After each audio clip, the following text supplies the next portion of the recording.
Let's drink some Khajiit Blood. It's been aged for what? Sorry, let's do that again. Let's drink some Khajiit Blood. It's been aged for 1 year. All right, so this is the Khajiit Blood Mead, and it is 1.004 final gravity, and it is 12.1% ABV. We're just going to call that 12 because that 0.1. Do we know? Do we really know? We No, don't. I don't think so. But right now it's in the bottle. It's been in that bottle for a whole year. We need to get it into glasses, and for that we need The pour cam.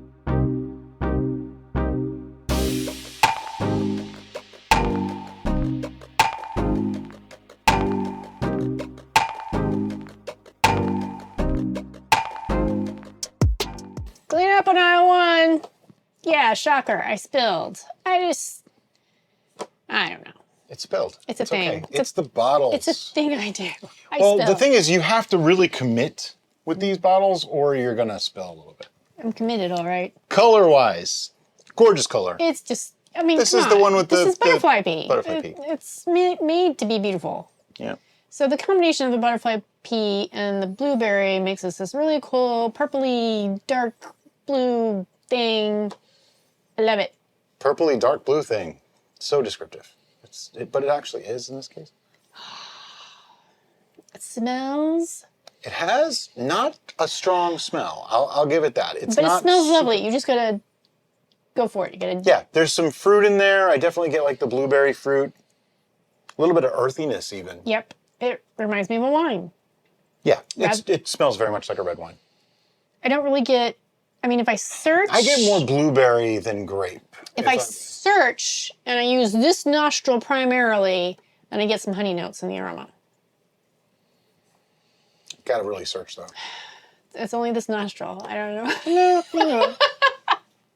Well, now I'm getting it. Now that the funny thing is, if you think about something, sometimes you can actually like make it happen. Honey. Yeah. Honey. Now, I make jokes about the one nostril, but it's true. You do get different sensations from the different nostrils. I don't know why. I guess it's just the way we're wired. Okay, see, now I just opened my mouth and I did another deep breath and I got a lot more earthy tones, almost like an elderberry. Got a swirl. Almost an elderberry that time. Oh yeah. Fresh off the swirl, I'm getting more of the elderberry. And I wonder. I don't even know that there is elderberry. I don't really know what's in this. No, there's no elderberry in it. I'm saying. By the way, someone suggested that we should write down our thoughts on a piece of paper when we're doing the final tasting, like the early tasting. Put that in an envelope and put that with the bottle. And then open the envelope afterwards. Like, oh, that's right. That's kind of a neat idea. I don't know if I love the idea. I like the surprise, and I guess for people that didn't watch the original, but if you didn't watch the original, why would you watch the one you're tasting? And if you didn't watch the original and you're watching the 1 year, well, guess what? Watch the original. I'm gonna link the original in the description below. So that's why I never understood. So that way you're all good. I kind of understand, I guess. Or maybe you watched it and you forget, that kind of thing. We forget. We made it and we forgot. What does that tell you? I'm gonna take a drink.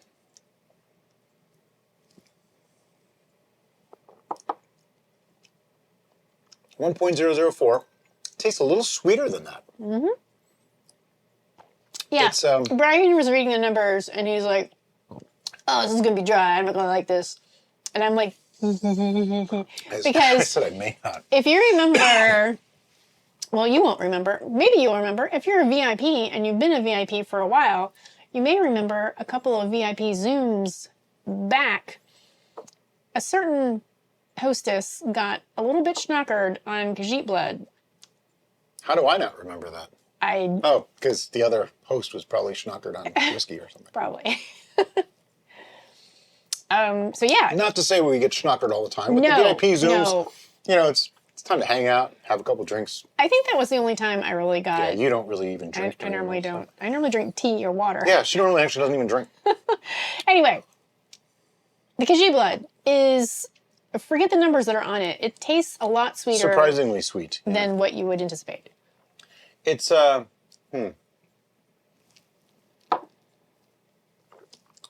tastes a little lighter than you would expect for 12%. Mm-hmm. It's not quite as full-bodied as I might like it to be. Yeah. But it's not bad. On the big initial perception, it's just kind of delicate. And it's not until you get further into the experience of drinking it that you're like, oh, there's that, and there's that, and there's that. And then in the after, I get more, particularly after I've had a couple of sips of it, more of the complexity of the flavor rather than when it's in your mouth, which I don't know why it would do that. But I really like it. I like that it's not aggressively flavored and that you can enjoy the nuances of the flavor after you're done swallowing. Yeah. I'm trying to collect my thoughts here. It's slightly out of balance for me. And what's out of balance is the acid. It needs that brightness. It's so, like, there's a good tannic quality. The sweetness level works with the tannins, but it has no, like, bite, no brightness to bring it back. Like, it feels, I don't want to say it tastes dead in the mouth, but it kind of does. Do you want me to see if I can maneuver to get some lemon juice out? I don't think I want to even do that on this one. Okay. I think it's more than that. I mean, I could try doing it with acid blend or something, but I don't know that I really want to go there because it's too fragile at that point. Like, it's not a lot down from where it should be. I can see why you would say that. For me, the delicateness of the flavor profile is probably what led to my initial downfall on the Zoom, is because I kept drinking more of it because of the after effect being more flavorful than the initial. Right. And, you know, that's partially the tannic effect and things like that are coming through in that aftertaste, if you will. But my issue with it is, I guess I'm going to have to coin a new phrase. It tastes dead in the mouth. It just doesn't have like that spark of brightness. I think a lot of the stuff that we've been making lately is very acidic. So I'm used to that acidity. So it could be very much a perspective thing. Sure. Not really that there's anything wrong with this. And that could even explain if somebody out there is going to say that our score a year ago was higher than our score this year. Maybe it is, maybe it isn't. I don't know. But that could be a factor. Perspective is everything. What you had for lunch that day can change the score you would give. We had and how burritos. something tastes. Yeah. They were yummy. We did. I like the smell. I wish it was turned up a couple notches. I'd like more aroma, and I think that would just come with more fruit. Sure. Now, I think the reason why fruit is in here was to bump the color and to combat some of the earthiness that is inherent in the butterfly pea on its own. Yeah. This recipe was inspired by our dear friend and moderator, Adam Franklin, also known as The Franklin from The Franklin, the Mojito Mint Kill You. The thing is, I'm not really complaining. It's more of a, if I could, I might add like just a touch of lemon peel to this in the process of fermentation, just to brighten it that little bit. It might, because it's so, like, I'm trying to intellectualize what Brian's saying, and I'm agreeing with it. And I think you could even serve it with, like, a swathe of lemon. Might garnish it with lemon might be enough, because it doesn't need much. No. Like, that's why you're saying lemon juice. I'm like, the amounts that I'm putting in this glass, you'd have to get a pipette. it'd be and just, like a drop drop of lemon juice. And even then, I don't know that lemon juice is the right thing. It's the acidity. The citrus acidity from the lemon peel might be enough to raise the flavors to brighten it. Just zest a lemon over your glass. But I'm even thinking like acid blend in the beginning might have been helpful. This was before we started taking pH readings, so we don't really know. Right. And part of the reason of the acid with the butterfly pea in particular is that it's that magic moment. That's what makes it change colors. Where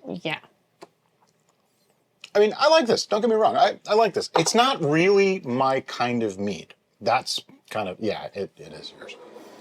It's a little different for me.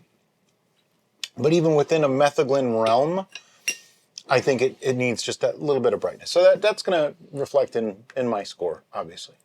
You have anything else you want to say before we give this a score? Other than you're pouring yourself a rather large sample? We have more videos to make today, lady. More videos. So our scoring system goes 1 through 10 with the occasional 11. 1 means it sucks. We'd just dump it out. We'd tell you about it, but we'd dump it out. A 5 is like, yeah, I'll drink that. A 10 is, I thought of this one today, and I want to drink that now. Where is it? And 11 is, I thought of it last week, and why haven't I gotten any yet? Why is it not in my belly? Yeah. So that's the gist of our scoring system, the way I perceive it.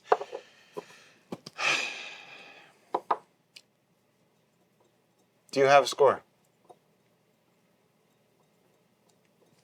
All right. Here we go.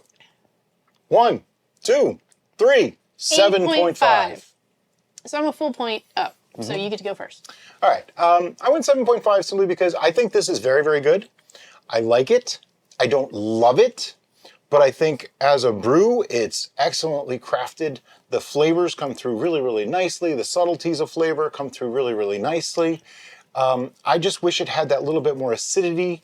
And for me, personal enjoyment, it's not necessarily exactly in my wheelhouse. So I can appreciate it for what it is, and I think it's really, really good. If it had a little bit more of that brightness, I would have been able to go considerably higher. Okay, so I knocked mine down all the way down to 8.5, which, if you are familiar with our grading Those system, are still really good scores. That's a very good I will happily brew. drink this all day long and be just fine. Well, at least mood-wise. Coherency, probably not so much. But this is a mead, and I'm really not getting a strong honey sensation. Oh, wow. See, I actually got honey. I got more when I searched for it on the aroma than I am in the flavor.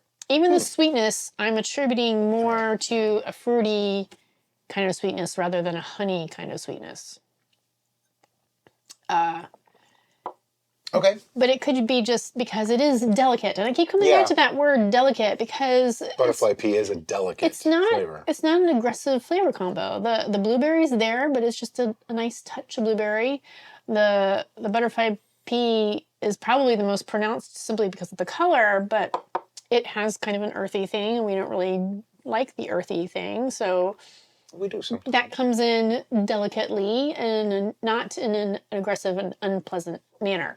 The honey, I guess, is the sweetness, but it's not really saying, hey, I'm honey.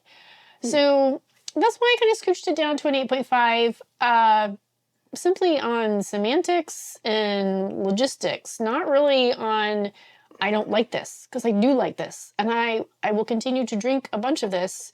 And now that Brian says that's not his favorite thing, even though he liked it too, we have plenty of other choices for him. You know, but you're saying you don't taste honey. I totally get honey. The honey character is what's keeping those things from being disparate elements. The earthiness and the fruitiness. Those two things would be very disparate. They'd be very opposite-ended. The honey flavor, to me, is kind of melding them together. I mean, I'm not saying you're wrong, because, you know, everybody's perception of flavor is different. That's what I got. I definitely would say easily this is a mead.